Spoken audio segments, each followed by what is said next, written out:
এই চলচ্চিত্রের গল্পটি আবর্তিত হয়েছে দেবরাজ দেবা রজনীকান্ত নামের একজন প্রাক্তন কুলিকে কেন্দ্র করে, যিনি বর্তমানে চেন্নাইয়ে একটি হস্টেল চালান। আপাতদৃষ্টিতে শান্ত এই জীবনযাত্রা হঠাৎই পাল্টে যায় যখন তিনি জানতে পারেন তার অন্তরঙ্গ বন্ধু রাজশেখর সত্যরাজ এর রহস্যজনক মৃত্যু হয়েছে।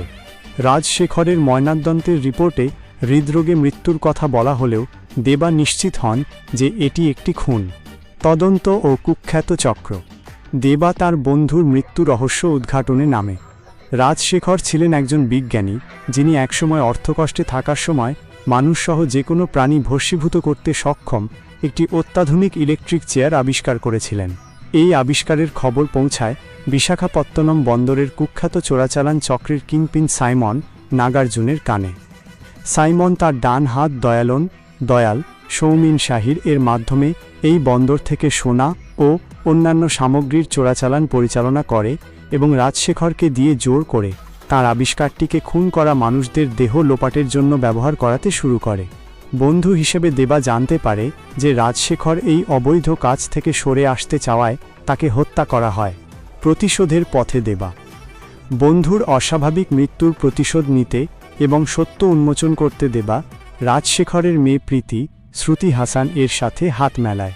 প্রীতি তার বাবার তৈরি সেই চেয়ারটি কিভাবে চালাতে হয় তা জানত এবং বাবার মৃত্যু রহস্য জানতে দেবা কে সাহায্য করে। দেবার এই তদন্ত তাকে সরাসরি সাইমন ও দয়ালের অন্ধকার জগতে নিয়ে যায়, যেখানে সে শুধু চোরাচালান নয়, কুলি শ্রমিকদের কেন্দ্র করে চলা মানব অঙ্গ প্রত্যঙ্গ পাচারের হার্ট ট্রাফিকিং মতো আরও ভয়াবহ অপরাধের সন্ধান পায়। চরিত্রের উন্মোচন ও ক্লাইম্যাক্স। গল্পের মোড় ঘুরতে থাকে যখন জানা যায় যে সাইমনের ছেলে অর্জুন একজন আন্ডারকভার কাস্টমস অফিসার এবং দয়াল আসলে একজন পুলিশ কনস্টেবল যার আসল নাম দিলীপ। শেষ অবধি দেবা সাইমনের চোরাচালান চক্রকে ধ্বংস করতে এবং বন্ধুর খুনিদের শাস্তি দিতে সক্ষম হয়। ছবিটি শেষ দিকে ইঙ্গিত দেয় যে দেবা এরও একটি গোপন অতীত আছে এবং প্রীতি হয়তো তার বন্ধুর মেয়ে নয়, বরং তারই হারিয়ে যাওয়া মেয়ে। যদিও ছবিটি মূলত বন্ধুত্ব, প্রতিশোধ ও বন্দরের সিন্ডিকেট রাজ ভাঙার গল্প। এই হলো সংক্ষেপে কুলি দ্য পাওয়ার হাউস সিনেমার কাহিনী।